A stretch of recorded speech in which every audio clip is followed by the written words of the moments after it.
노후가 걱정이야. 여유 있게 살려면 그래도 400만 원 이상.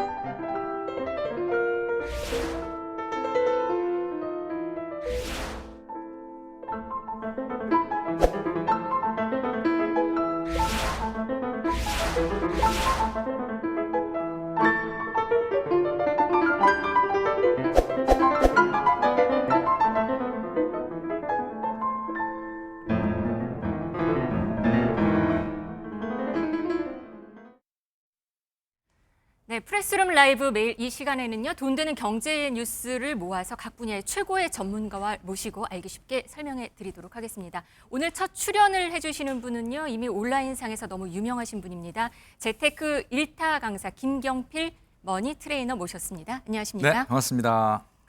우선 저희 프레스룸 첫 방송에 나와주셔서 네네. 감사합니다. 머니 트레이너가 잘 모르시는 분들이 계실 것 같아요. 네. 어떤 걸까요?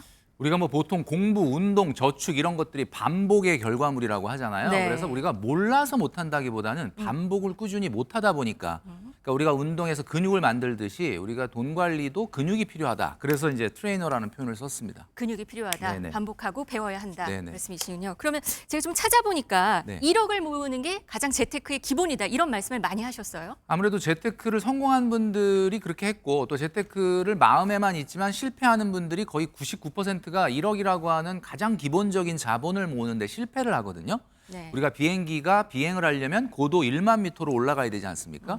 그러니까 어떤 기준이 필요한데 이게 물도 100도씨가 돼야 끓는 것처럼 어떤 기준이 필요하다는 거죠. 1억을 모으려면 꿀팁은?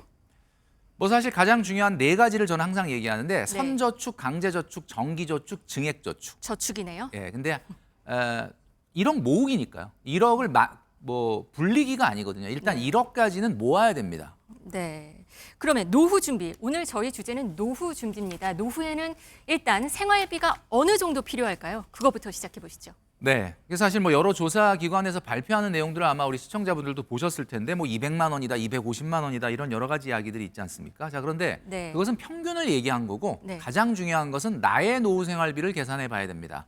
자, 나의 노후 생활비 한번 시청자분들도 같이 계산해 보시면 좋을 것 같은데. 한 예를 한번 들어봤어요. 은퇴를 앞둔 김매방 씨 얘기 한번 들어봤는데요. 월 500만 원을 번다고 합니다. 네네. 근데 대출금으로 150만 원이 나가고 뭐 교육비 100만 원이나 됩니다. 뭐 저축도 하지만 결국 자기가 번 돈은 그냥 다 쓰는 그런 셈이 되는 분이거든요. 네, 현재 지금 쓰고 있는 지금 예시의 금액 중에서 네. 생활비 500만 원을 다 쓴다라고 봤을 때 500만 원 중에 노후에는 안 들어갈 비용이 무엇인가를 생각해 보면 일단 교육비는 안 들어갈 가능성이 그렇네요. 많습니다. 네. 그리고 대출 이자도 사실 노후까지는 다 줄어들겠네요. 갚을 수 있기 때문에 지금 이분의 순생활비는 250만 원이다. 네. 그럼 250만 원 곱하기 2배 정도가 노후 생활비다라고 생각하시면 맞을 것 같습니다. 네, 지금 보시면 월 생활비에서 교육비, 대출이자 뺀 순생활비, 노후 생활비는 순생활비의 2배 정도 된다. 왜 2배인가요?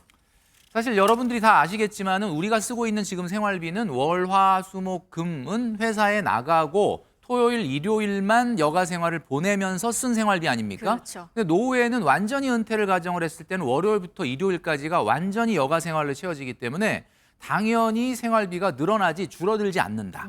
이 점을 이제 여러분들이 꼭 기억을 하셔야 염두를 됩니다. 해야겠네요. 그러면 이 노후 생활비 어떻게 마련하는 게 좋을까요?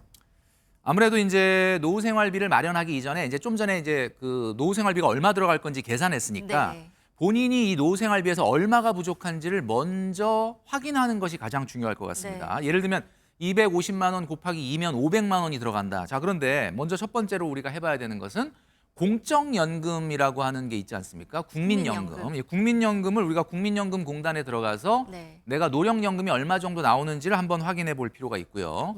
그다음에 이제 두 번째는 퇴직연금, 직장 생활 하시는 분들한테만 해당되는 걸 수는 있겠지만 네. 퇴직연금도 우리가 회사 인트라넷이라든지 금융회사의 홈페이지에 가면 물론 예상이긴 하지만 예상 금액을 알 수가 있어요. 아, 확인을 해봐야 되는 확인을 거군요. 해봐야 된다. 지금 노후 대비의 필수, 국민연금, 퇴직연금, 임대소득, 개인연금 이렇게 그렇죠. 말씀을 하셨는데 네, 다 확인을 해야 되는 거예요. 임대소득이라는 거는 뭐 그 컨디션이 되는 분들만 해당될 수 있는 거다라고 생각할 수도 있는데 네. 일반적으로 이제 60대 이후 되면 대한민국 분들 같은 경우는 집 한 채가 유일한 자산이다 보니까 네. 이제 그런 것들을 이제 얘기할 수 있는 거고요. 소득이 낮더라도 가장 중요한 거는 이제 은퇴 시기를 60세에 딱 은퇴하는 거라기보다는 한 70세까지 한 10년 정도는 뭐 굉장히 풀타임 잡을 하지 않더라도 우리가 흔히 소일거리라고 얘기하죠. 그러니까 소위 말해서 세컨드 잡을 하는 것이 굉장히 좀 중요하다 이렇게 말씀드릴 수 그럼 있습니다. 방금 보신 것처럼 연금을 더 추가로 들고 그리고 세컨드 잡을 또 갖고 가야 그렇죠. 된다 이 말씀이시군요. 맞습니다. 일단 일반적으로 봤을 때 지금 국민연금 같은 경우는 지난해 11월 말 기준으로 했을 때 수급자 100만 원 이상 받는 수급자가 86만 명이 돌파했다라고 얘기는 하지만 네. 실제로 평균 수급액은 65만 원에 불과하거든요. 그래서 이 국민연금과 퇴직연금만 가지고는 사실은 좀 불가능하다. 그래서 최근 같은 경우는 많은 분들이 이제 집이 있잖아요. 네. 그러니까 이 집을 좀 활용하는 방법. 그래서 아마 많은 분들이 알고 계시겠지만 부부 중에 한 사람이라도 55세 이상이면 그리고 공시가격 12억 원 이하의 주택을 갖고 있다 그러면 주택연금으로 이 부족한 부분을 메우려고 하는 분들이 많아지고 있습니다. 많이 늘어나고 있다고 하더라고요. 그렇죠. 예를 들면 65세에 만약에 은퇴에 우리가 연금을 받기 시작한다라고 봤을 때 공시가격 12억 원 이하, 12억 원 정도의 주택을 종신연금형으로 받는다 그러면 한 달에 월 291만 원 정도를 받을 수가 있거든요. 네. 그러니까 상당히 많은 도움이 되겠죠. 저속 은퇴가 필요하다는 아까 그 말씀이시잖아요. 네네네. 그리고 오랫동안 일을 할 수 있게 뭔가를 만들어야 된다. 세컨드 네. 잡을 가져야 된다. 이런 말씀이신데 사실 저속은퇴라고 말씀드린 이유가 아마 시청자분들이 조금 생소하실 수도 있는데 은퇴를 저속은퇴라는 것은 한마디로 얘기해서 완전한 은퇴 시기를 조금 뒤로 늦추는 것을 얘기합니다. 그게 그러니까 세컨드 잡이 되는 걸까요? 그렇죠. 세컨드 잡이 가장 중요한. 그러니까 한마디로 말해서 일주일 내내 월요일부터 금요일까지를 풀타임으로 일하지 않는다고 하더라도 사회활동을 통해서 여기서는 당연히 높은 소득은 불가능합니다. 높은 소득은 불가능하지만 낮은 소득이라 하더라도 뭐 예를 들면 100만 원, 150만 원이라도 꾸준히 소득을 올릴 수 있다라고 한다면은 굉장히 도움이 될 수가 있겠죠.